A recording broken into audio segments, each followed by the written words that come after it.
Hello everybody and welcome back to the channel, or welcome to the channel. Today we're gonna be going through how to play Magic the Gathering using this Avatar the Last Airbender beginner box. I'm gonna go ahead and show the contents of this box.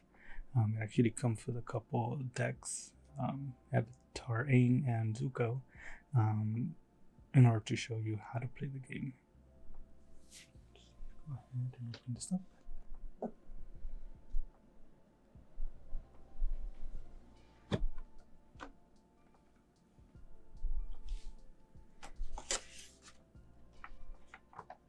Says, welcome to Magic the Gathering.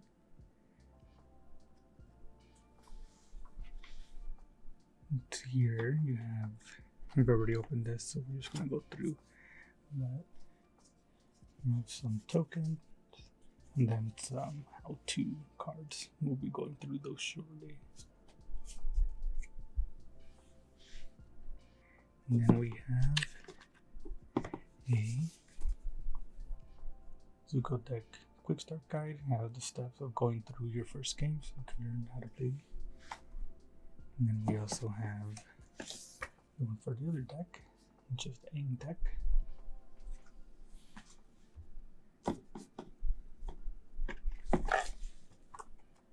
And a general rules reference.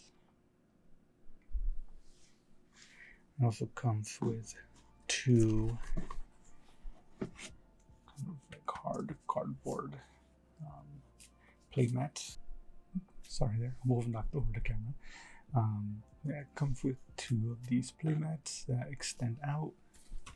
You see those in the video.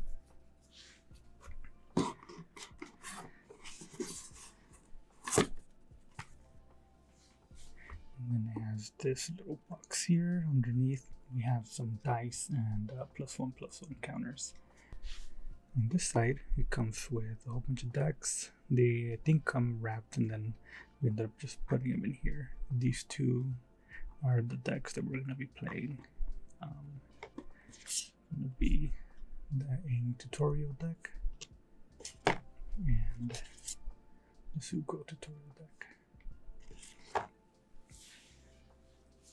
So before we do any of that, I did want to go through, see this color wheel. This kind of explains in the Avatar set what each color does and like focuses on. But I did want to go through and look at the magic colors in general. So as it says here, in the world of Magic the Gathering, the card's colors reflects the beliefs and ideologies of that spell. Here's a brief look at what each color stands for. White, protection and order. Blue, deceit and intellect. Black, death and decay. Red, fury and chaos. Green, life and nature. So what a friend of mine told me, the friend that showed me how to play, he mentioned that white will focus a lot on like life gain, protection, stuff like that. Blue is a lot of counter spells, a lot of control. Black is a lot of graveyard play. Red is very aggressive and I think has a lot of spells that do like direct damage to players. And then green is a lot of land ramping, big creatures, stuff like that.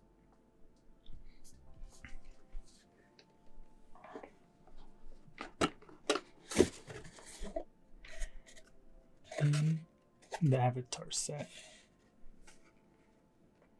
mentions white, fly over your opponent's defense, and then play allies and boost your creatures. White also has airbending in the set.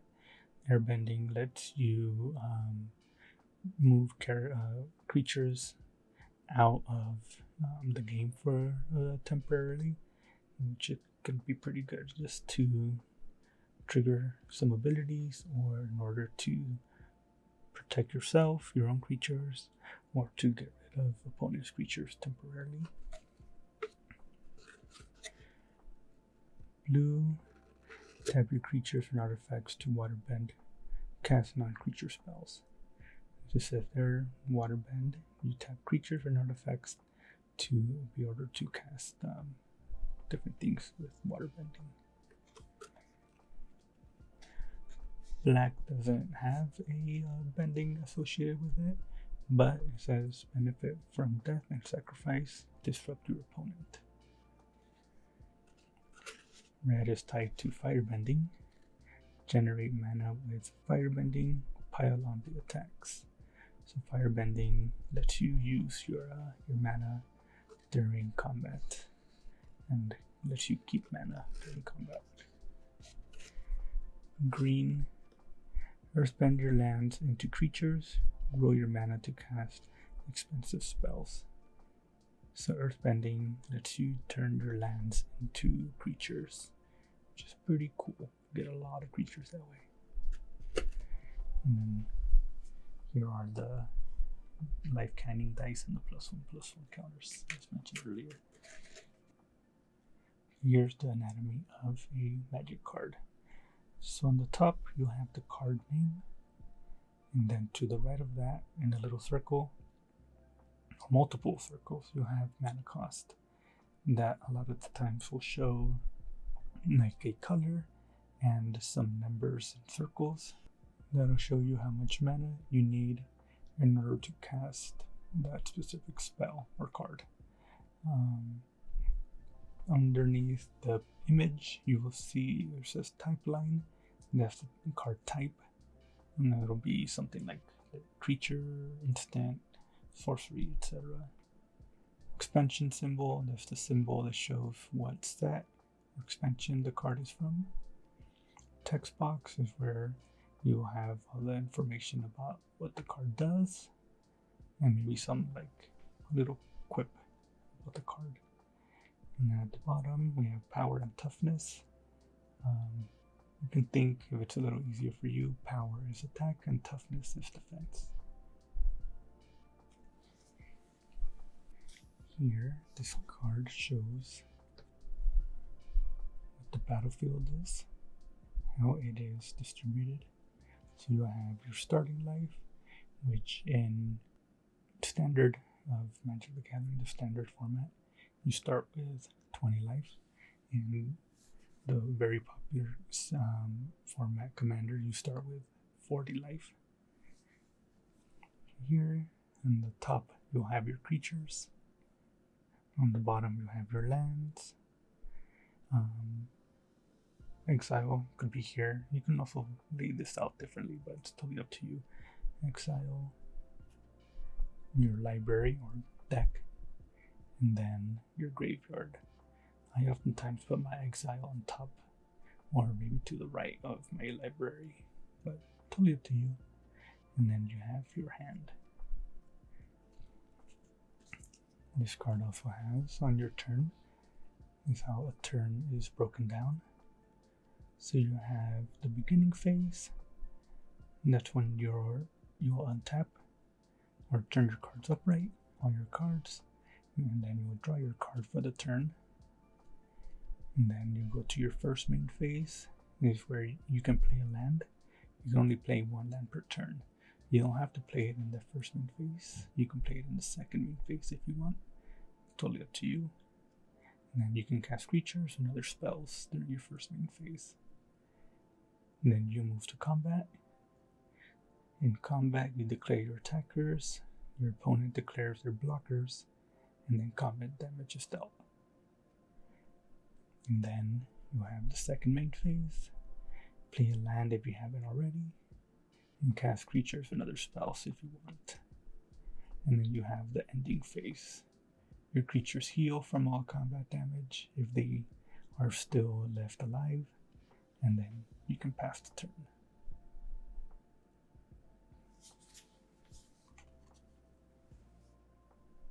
And here's how to cast spells. Spells have mana cost in the upper right corner. To cast a spell, tap your land for mana. This spell casts a total of 4 mana. So here's an example of what the mana cost will look like. Here is a green and then a black symbol. So you need 1 green and 1 black land or mana, and then 2 of any kind of mana after that.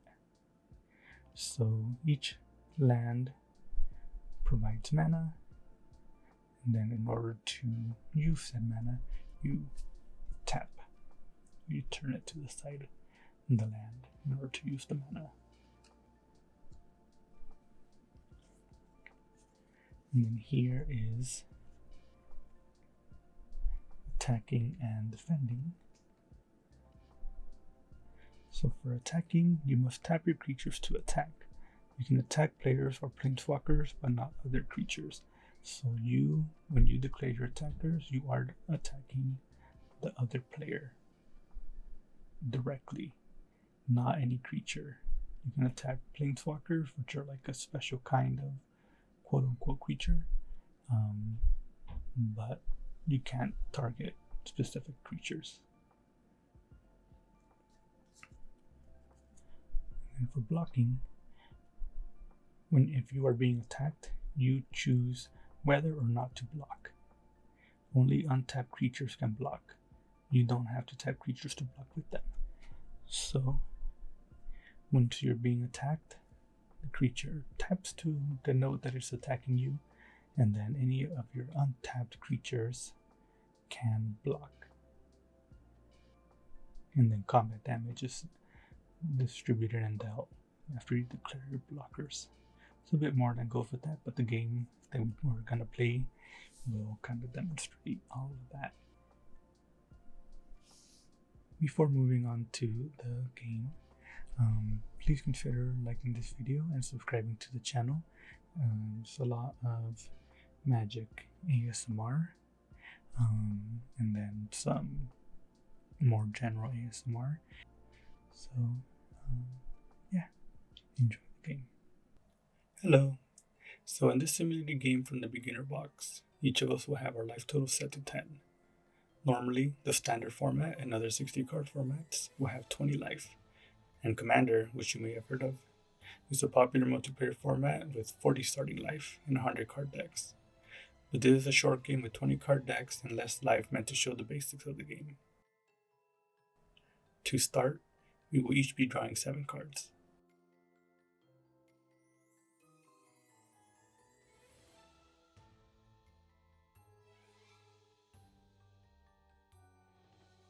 In this simulated game, the Zuko deck will go first. After playing this game, my girlfriend and I noticed that this is actually a reenactment of the Fire Nation arriving at Sokka and Katara's village. I'm sure you'll probably be able to see that as we move through it. In Standard and most other formats, the player going first does not draw a card on their first turn. In Commander, the player that goes first does draw a card on their first turn. So here, we will not be drawing, and we will start by playing a land, in this case a mountain. Cards enter the battlefield untapped or upright, unless they say otherwise. We will then tap our mountain to produce 1 red mana and cast our first creature, Warship Scout. As a reminder, mana is the magical energy we use to cast spells. Each basic land can produce 1 of its color's mana. Creatures typically can't attack on the first turn we cast them on, as they have what is called summoning sickness, or as we like to say, they're woozy. So we will go ahead and pass the turn. On the Aang's deck's first turn, we will start by drawing a card. Then we will play our land, in this case the plains. We will then tap our plains to cast our first creature, Wolf Cove Villager, who will enter tapped if its text box says, this creature enters tapped. It is good etiquette to tell your opponent or opponents what your creature does and what are abilities they have as you cast them, as well as their power and toughness.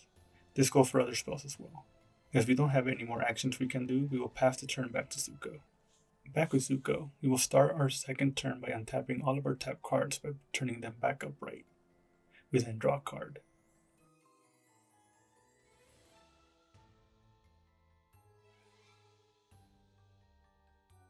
Then we will play our mountain for this turn. We can now tap our mountains to cast Capital Guard.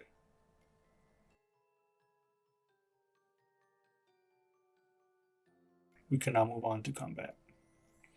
Because our Warship Scout is no longer affected by summoning sickness, we can now attack with it.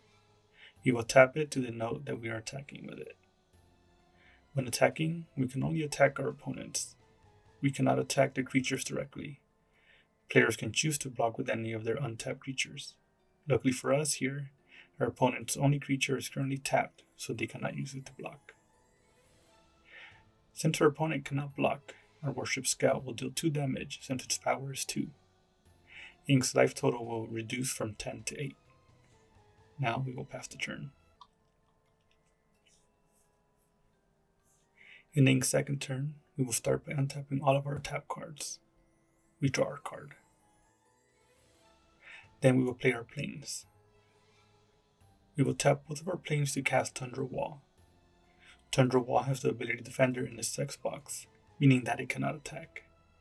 A way to remember Defender is that creatures with it, defend, and therefore they do not attack.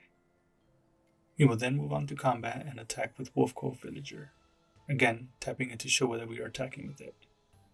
In this case, Zuko is able to block with their untapped creature, Capital Card. Now that we have been blocked, the creatures will deal damage to each other. This damage is dealt simultaneously. Wolf Cove Villager has 2 power, so it deals 2 damage to Capital Guard's 2 toughness. Capital Guard also has 2 power, dealing 2 damage to Wolf Cove Villager's 2 toughness. Since both creatures' toughness has hit 0, both creatures are destroyed and sent to their graveyards. The damage to Zuko's life was successfully blocked. After combat, we will pass the turn. Back with Zuko, we untap our cards and then draw a card.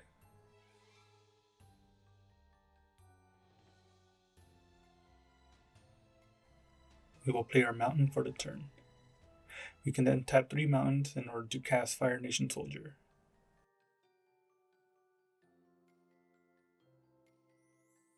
Fire Nation Soldier has an ability called Haste in its Xbox. Haste allows creatures to attack on the turn they were cast. Haste is pretty common in Red. A way to remember what Haste does is, it makes creatures hasty. Moving to combat, we will attack with both Fire Nation Soldier and Warship Scout. When attacking with multiple creatures, we must declare them all before moving on to our opponents choosing their blockers. Here, the Aang deck is able to block with Tundra Wall, and they decide to use it to block Fire Nation Soldier.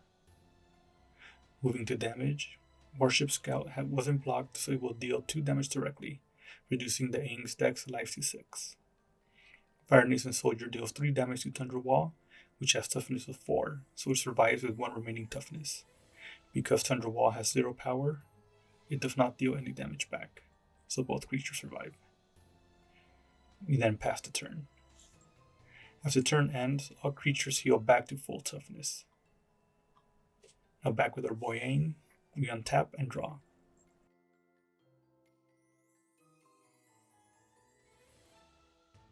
We then play another planes. We can now tap 3 planes to cast Sokka, Wolf Cove Protector. Sokka has the ability Vigilance. We will learn more about this ability on Aang's next turn. Because Sokka has Summoning Sickness and because of Tundra Wall's Defender, we cannot attack this turn, so we will pass. On to Zuko's 4th turn. We will untap and draw.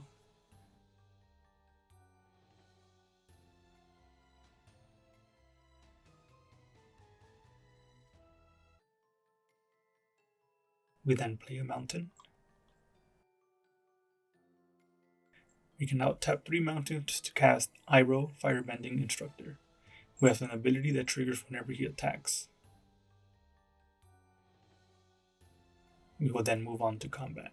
Here, Iroh cannot attack due to Summoning Sickness, and Warship Scout could be blocked and destroyed by Sokka while leaving Sokka alive. Fire Nation Soldier, though, can trade with Sokka, so it is the best option to attack with.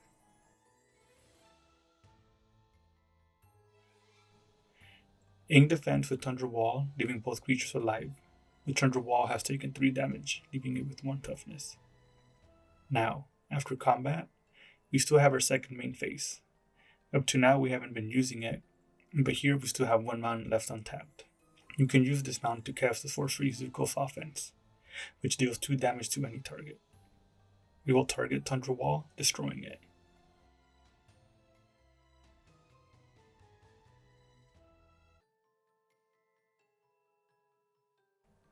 Zuko's offense is a sorcery. Sorcery for spells that you can only cast on your turn during either main phase and that go straight to the graveyard after their effects happen. We will then pass the turn. Back with Aang, we will untap our cards and draw for the turn.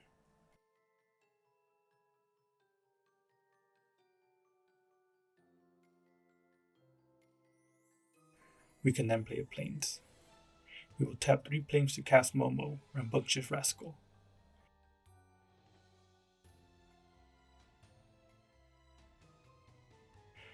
Momo has Flying, which we will get to next turn, and an Enter the Battlefield, or ETB, ability which triggers right now as Momo enters the battlefield. We will read what the ETB is to our opponent. Momo's ETB ability states, when Momo enters, he deals 4 damage to target tapped creature and opponent controls. Fire Nation Soldier is the only tapped creature our opponent controls, so we will target it and destroy it.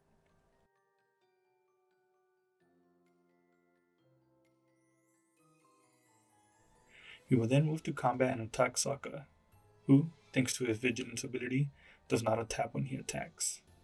An easy way to remember this ability is that creatures with it remain vigilant and ready to defend. Our opponent does not block, taking 3 damage and going down to 7 life. We then pass the turn. We're over to Zuko, we will untap and draw.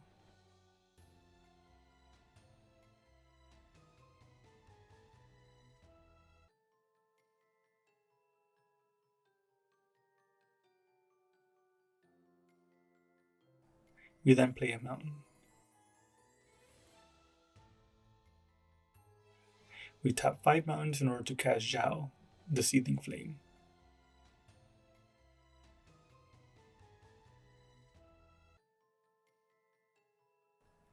Zhao has the ability Menace, which we will see next turn. We then move to combat. Iroh has an ability that triggers when he attacks.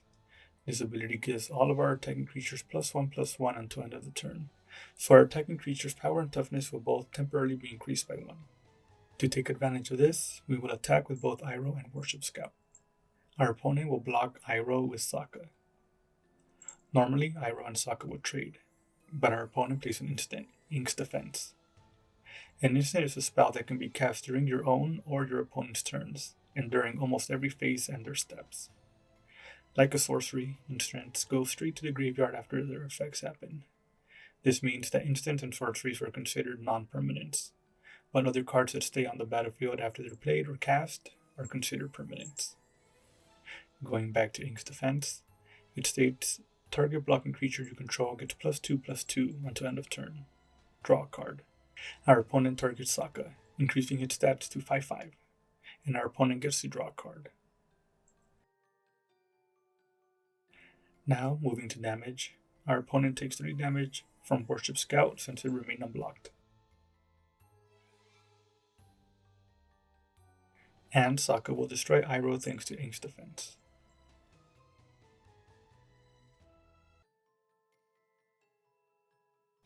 After all that, we will pass the turn. Now that the turn has ended, the temporary buffs on all creatures will go away. If you notice in a sec, I forgot to remove the +1/+1 from Worship Scout. Technically, I should have removed it as I passed the turn, but thankfully it doesn't affect anything this turn. So, now with Aang, we will untap and draw. We will play a Plains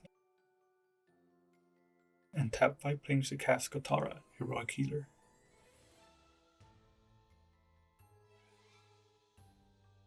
Katara has an Enter ability that gives +1/+1 counters to each other creature we control. These +1/+1s are permanent, as her text box does not say until the end of turn, etc. She also has an ability called Lifelink, which means that each time she deals damage, we gain life equal to that damage. This includes when she is blocked and when she is blocking attacks. Lifelink is pretty easy to remember, although the way it interacts with some other abilities can get kinda complicated. We won't worry about that here though. Now, we will move to combat. Our opponent has a 5/5 in Zhao, which means we probably shouldn't attack with our 4/4 Sokka. Thankfully, Momo has Flying. Creatures with flying can only be blocked by creatures with the ability Reach or by other creatures with flying. This means our opponent cannot block Momo, so we will swing with the little rascal. Our opponent takes 2 damage, going down to 5.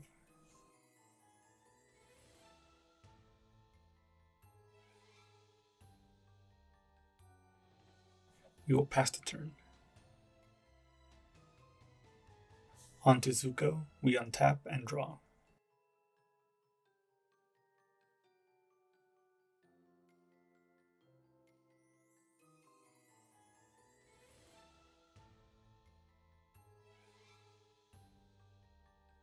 We don't have any lands to play, so we will miss our land drop this turn. Thankfully, we still have 5 mountains that we can tap to cast Zuko, Avatar Hunter.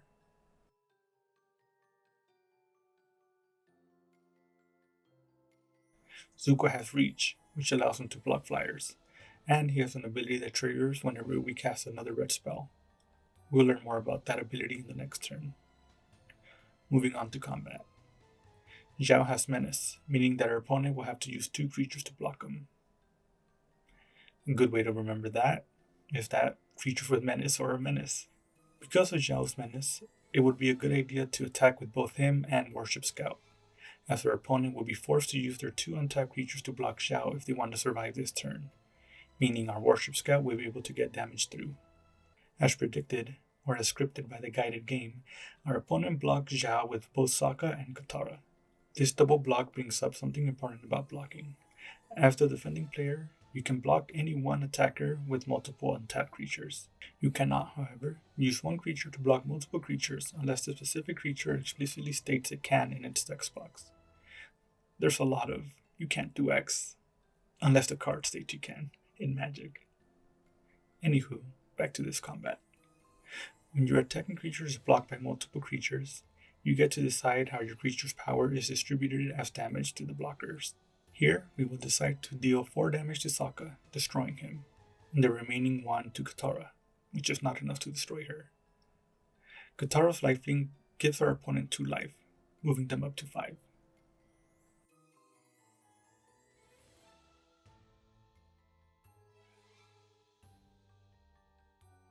Worship Scout's 2 damage goes through unblocked, bringing Aang back down to 3. Sokka and Katara deal a total of 6 damage to Zhao, enough to destroy Zhao. We pass the turn. Back with the Aang deck, we will untap our cards and draw.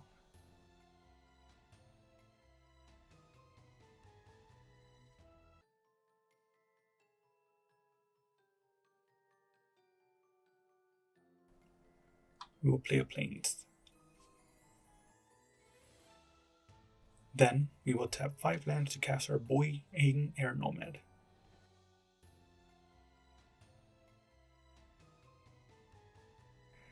Aang has 3 abilities. He has Flying and Vigilance, which we've seen before, and his 3rd ability gives other creatures we control Vigilance.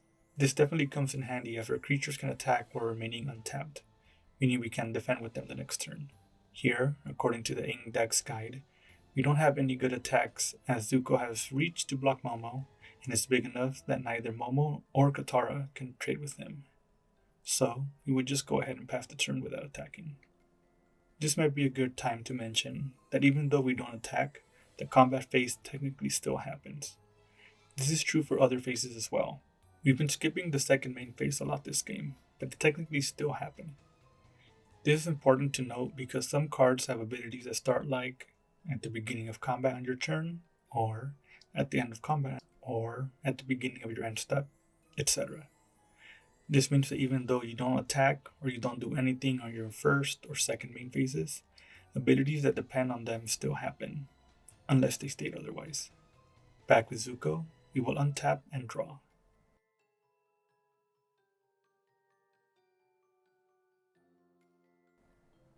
We again miss our land drop this turn, as we don't have any lands in our hand to play. We will tap 4 mountains to cast Komodo Rhino. Komodo Rhino has the ability Trample, which we will learn about next turn. Casting Komodo Rhino triggers Zuko's second ability, which reads, whenever you cast a red spell, create a 2/2 red soldier creature token. So we will grab one of the provided red soldier creature tokens and put it on the battlefield. The Zuko deck guide also mentions an important rule reminder here, which is that every card that isn't a land is a spell. Moving to combat, the guide recommends not to attack here, as Warship Scout is too small to trade, and Zuko will be better utilized to block flying creatures with his reach next turn, so we want to have him stay untapped. Both Komodo Rhino and the Red Soldier token have summoning sickness as well. We will therefore pass the turn. Back with Aang, we untap and draw.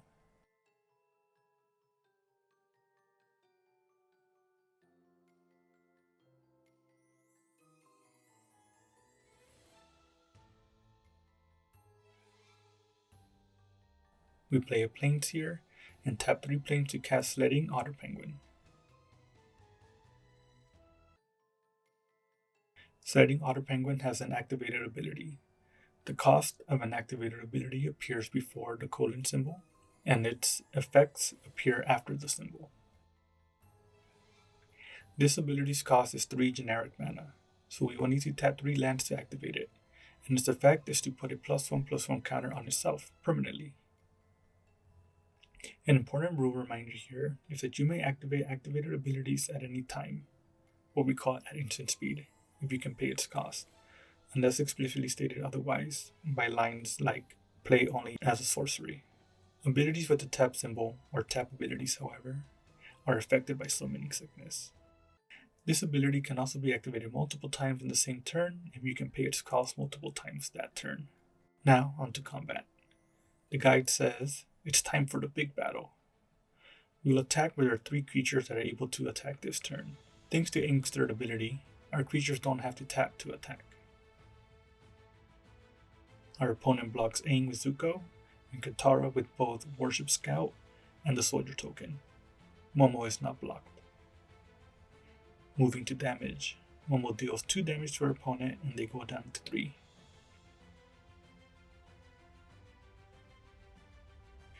Aang deals 5 damage to Zuko, and Zuko deals 4 damage to Aang. With Katara, we would choose to deal 2 damage to the Soldier token and 0 to the Warship Scout. Zuko and Aang trade.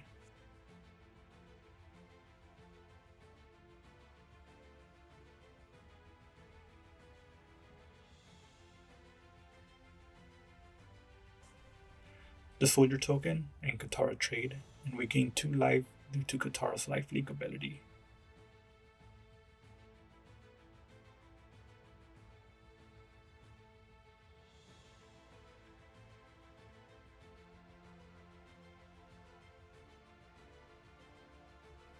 We will then pass the turn.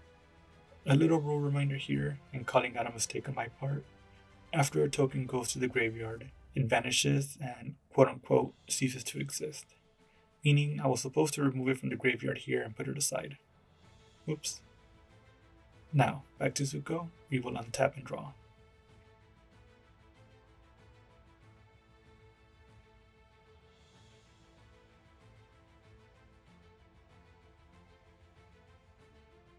We will then tap 3 mountains and cast Fire Nation's Conquest.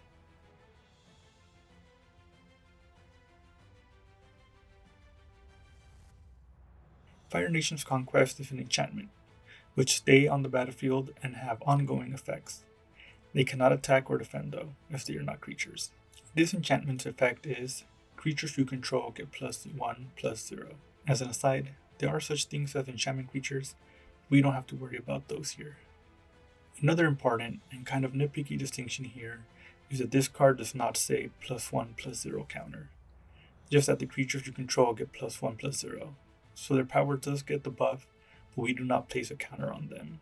You can use counters to keep track of these buffs, as we did earlier, but it's probably a good idea to keep them separate from actual permanent +1/+1 counters, because there are abilities that add to or multiply the number of counters on stuff.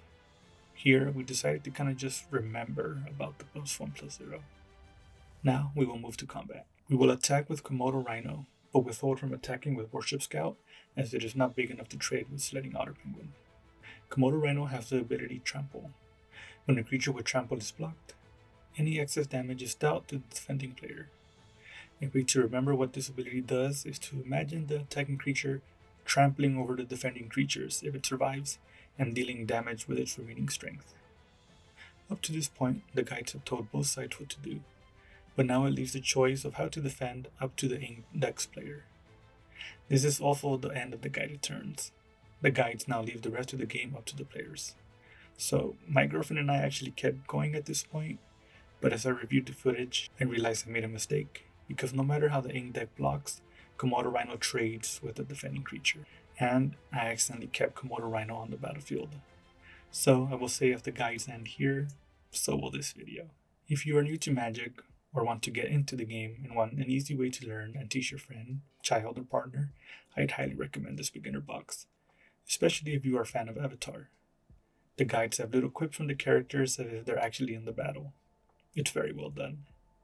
They also provide many other decks that they recommend shuffling 2 up together and playing matches with.